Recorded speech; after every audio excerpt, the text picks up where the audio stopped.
Welcome to the deep dive. We're going deep today, folks. You sent us a whole bunch of philosophy articles, and now we're diving headfirst into the world where law and language, well, they kind of get tangled up. It's more complicated than you might think. It really is. I mean, at first glance, you'd think law and language are like best buddies. After all, lawmakers use words to make laws, right? And then we use those same words to figure out what the laws mean. But the deeper you go, the more you realize it's not that simple. That's what we're here for, to untangle that mess. Yeah. And one of the articles you sent pointed us to the Stanford Encyclopedia of Philosophy's entry on law and language.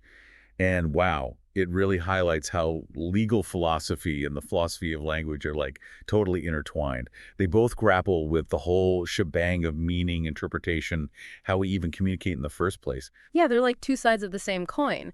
Legal philosophers, they're obsessed with how language actually works in the legal system. How do words written on paper turn into real-life rules that, everyone's supposed to follow? And that question takes us straight back to some of the heavy hitters in philosophy, like Jeremy Bentham, for instance. Bentham, yeah, the Stanford Encyclopedia article mentions him as a real pioneer. Yeah. Like he was super focused on trying to ground law in something, well, something more concrete, empirical, observable. And that led him to this really interesting sign theory of law. Oh, yeah. Bentham was all about clarity, like super precise. He really thought that a law, at its core, it's just a collection of signs, words, really. And those words are expressing, like, the will of whoever's in charge, the sovereign power. But here's the kicker. He thought those signs, those words, they only make sense if they're talking about real things you can see and touch. Like, he wanted to ditch all the abstract stuff and get right down to what a law actually does. So basically, no fancy language, no grand speeches, just straight up, this is what you got to do, and if you don't, bam, punishment. It's pretty pragmatic, to say the least. It is, but of course, people had issues with this idea that a law is just like a bunch of signs pointing at things in the real world. Can we really reduce all laws to something so simple? Exactly. It makes you wonder, what about all those laws that have, evolved over time through court decisions and precedents, common law offenses? There's no single rule book for those. And even with laws that are written down, aren't they still relying on a bunch of unwritten norms and principles to give them weight? It's like there's this whole unspoken layer of understanding that goes beyond what's literally on the page. Right. And this thing the Stanford Encyclopedia brings up, the idea of tacit commands, it tries to explain that unspoken layer, like maybe a ruler can create a law just by, being silent, as if their will alone can make a rule happen. But then that just leads to more questions. Can silence really have meaning if there's no context, no shared understanding beforehand? It's like trying to understand a painting that's just a blank canvas. There's nothing to interpret. So we keep hitting this wall. Law can't just be words, no matter how carefully we choose them. There's always something more that gives them power, makes people feel obligated to follow them. You've hit the nail on the head. That something more is where things get really interesting. The Stanford Encyclopedia suggests that maybe laws are more like standards of behavior communicated through language and sometimes even created by language. But even that idea runs into trouble when you think about how slippery legal interpretation can be. Ooh, slippery slopes. It makes me think about that case, Garner v. Burr, which the article talks about. It's the one where a guy gets in trouble for pulling a chicken coop on wheels down the road. And the big question is that chicken coop a vehicle, according to the law, that says vehicles need pneumatic tires? It sounds like a comedy sketch, but it brings up a fundamental question about how we interpret even the most basic legal terms. Totally. Garner v. Burr, it's a classic example of how a simple word can turn into this huge legal battle. In that case, the magistrates, they said, nah, a chicken coop on wheels isn't what the law meant by vehicle. But the appeal court, they came in and said, hold up. The whole point of this law is to protect the roads, and those iron wheels could totally damage the road. So in that specific context, boom, the chicken coop became a vehicle. It's crazy how much power a single word can have in the legal system. But this case also shows what the Stanford Encyclopedia calls the paradox of legislative language. How can people who speak English perfectly, who all understand the same language, disagree so strongly about what a law means and how it should be applied? It's like we're all reading the same script, but putting on totally different plays. Right. And the key to that paradox is understanding the difference between semantics and pragmatics. So semantics is all about the literal meaning of words, like the dictionary definition. But pragmatics, that looks at how meaning changes depending on the context. In Garner v. Burr, everyone knew what vehicle meant in the dictionary, but they couldn't agree on what it meant in the context of that specific law and its purpose. So context is king, as they say. But this just brings up even bigger questions about law itself. Mm. If it's more than just the words used to express it, where does its authority come from? Is it just a back and forth between lawmakers and the people they govern, or is it something deeper, something that goes beyond language? And that, my friend, is a question that has been keeping legal philosophers busy for a long, long time. And it's one we'll keep wrestling with as we keep diving deeper into this fascinating world where law and language collide. It's funny how a case like Garner v. Burr, the chicken coop on wheels, can make you think so much about legal language. Like we were just talking about how important context is and how it can like change the meaning of a word, like vehicle. But there's something else we need to talk about too, and that's evaluative language. Evaluative language. You mean words that are like opinions or judgments? I can see how those could get tricky when we're talking about law. I mean, aren't laws supposed to be objective, not based on someone's opinion? That's the idea, right? To keep things impartial. But, a lot of legal terms, even the ones that seem pretty straightforward, they actually have these hidden value judgments baked into them. It's like there's this whole layer of assumptions and values underneath the words themselves. So even trying to define a simple word like vehicle can turn into a moral debate. Well, think about it. In Garner v. Burr, deciding if that chicken coop was a vehicle or not, it wasn't just about checking a dictionary. They had to think about the purpose of the law, protecting the roads. But they also had to consider, like, the whole idea of keeping criminal law clear and understandable. If we start stretching the meaning of vehicle too far, then who knows what could end up being banned from the roads. So even in a case that seems pretty black and white, there's this gray area where values and interpretations sneak in. Yeah. Like the law is asking us to make judgments about what's fair, what makes sense, and, what fits with the spirit of the law, not just the letter of it. Exactly. And this actually challenges a really big theory in legal philosophy called the sources thesis. This idea, which was really pushed by a philosopher named Joseph Raz, it basically says that all law is based on sources. Like you can trace any law back to some objective fact about society without needing any moral arguments or subjective values. But what you're saying is that this Garner v. Burr case, with its chicken coop vehicle situation, kind of throws a wrench in that theory. It definitely makes things more complicated. If we can't even agree on what a vehicle is without thinking about the values behind the law and what it's trying to achieve, then it seems like those values, those judgments, are already built into the law itself. It's like trying to separate the ingredients of a cake after you've already baked it. Yeah, that makes sense. I mean, laws are made by people, and people are driven by their values, right? Yeah. Even when we're trying to be totally objective, our beliefs and values are always going to shape how we see the world, including the legal world. That's it. And this raises a really interesting question. How do we balance the need for law to have objective sources with the fact that subjective values are clearly part of how we interpret those laws? It's like trying to grab a hold of a cloud. You know it's there, but as soon as you try to touch it, it disappears. Perfect analogy. And this tension between like the objective and the subjective, it's something that really keeps legal philosophers thinking. But you know what else keeps them up at night? Vagueness. Ah, yes, vagueness, the enemy of clear thinking. I think we've all been there trying to understand something that's open to like a million different interpretations. Yeah. And when it comes to the law, that lack of clarity can have real consequences, right? Absolutely. Vagueness in legal language, it creates all sorts of problems. It makes it hard for people to know what the law actually wants them to do. And it can lead to different people being treated differently under the same law. It's like trying to use a blurry map to navigate a maze. You never really know if you're going the right way. Can you give us some examples of how vagueness shows up in actual laws? Sure.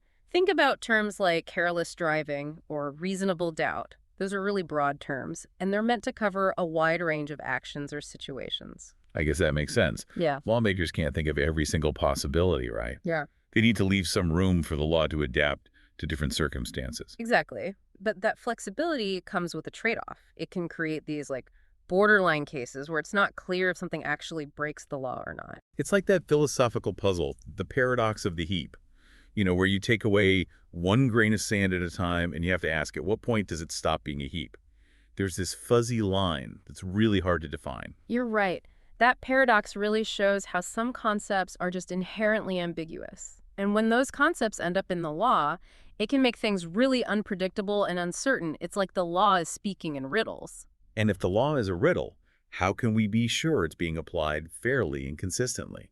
It seems like vagueness just opens the door for people to be treated unfairly or differently than someone else in the same situation. That's a really important point. Vagueness in law makes us question the whole idea of the rule of law.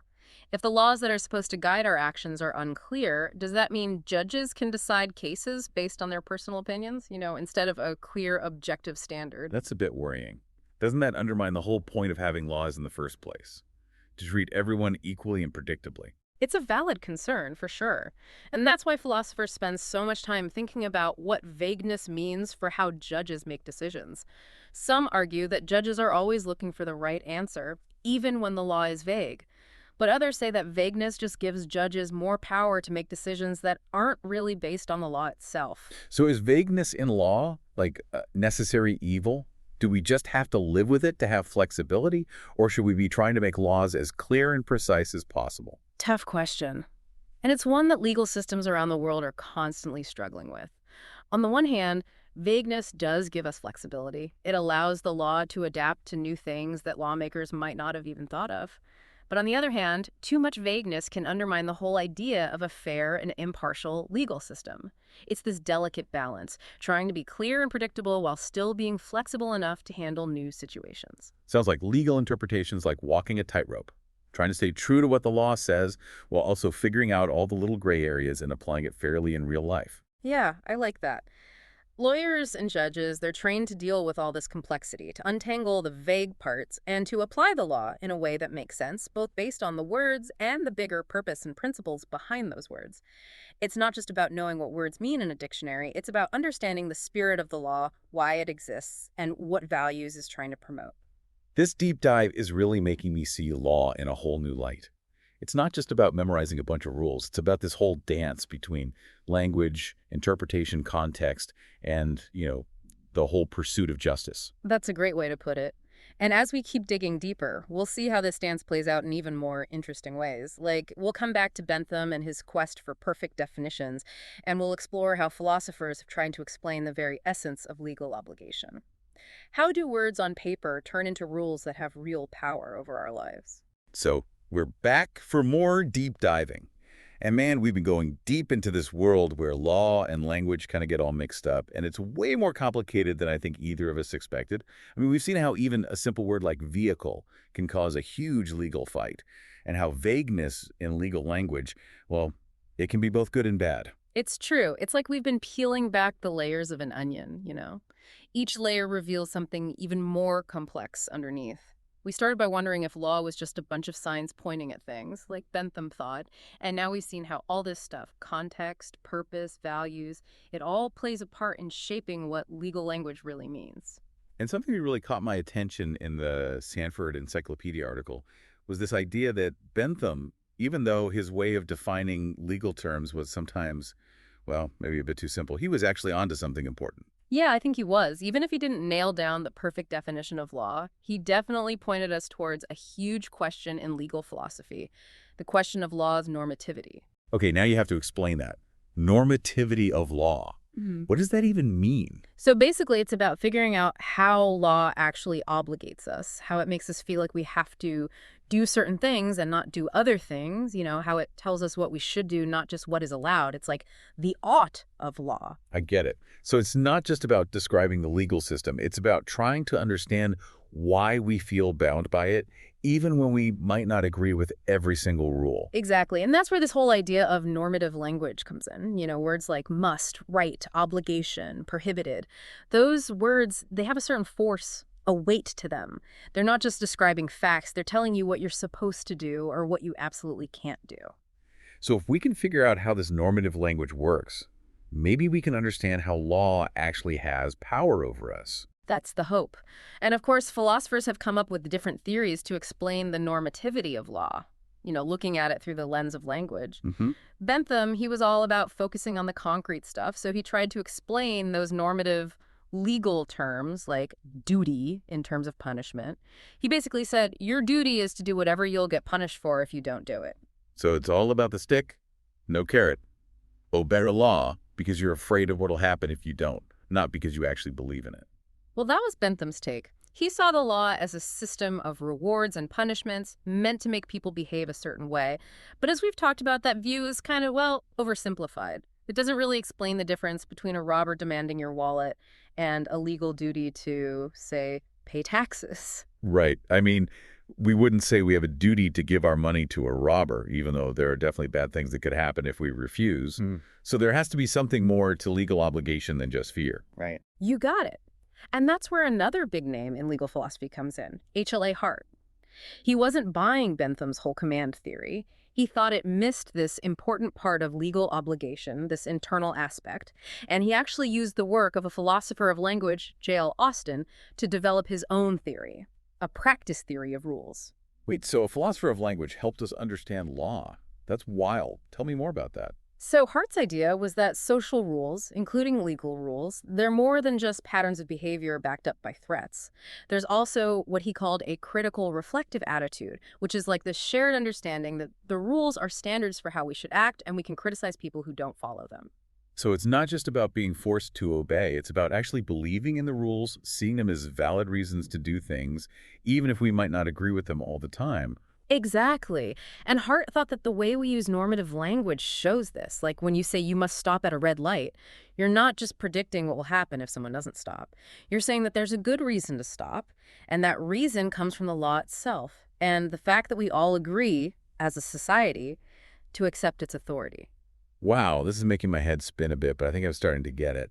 So the normativity of law, that feeling of obligation, it's not just about external pressure or being scared of punishment. It's about this deeper internal acceptance of the rules as reasons for acting, reasons that we all share. It's like this unspoken agreement to play by the same rules, even when we don't always like the outcome. That's it. And Hart's theory, with its focus on language and how we actually use it in social situations, it's been hugely influential in shaping how we think about law and why we feel obligated to follow it. This whole conversation has really opened my eyes.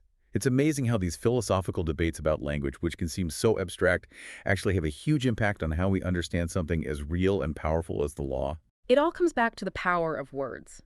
Lawmakers use language to create this whole world of rights, duties, and consequences. But like we've seen, the relationship between those words and the law itself, it's not simple at all. Context matters, words can be slippery, and judges have to figure out how to untangle all the different meanings. So next time we hear a legal debate, we should really pay attention not just to what people are saying, but how they're saying it, and how they're using those words to build their arguments, make decisions, and shape how we understand this legal world we all live in. That's the key. Keep questioning, keep exploring, keep diving.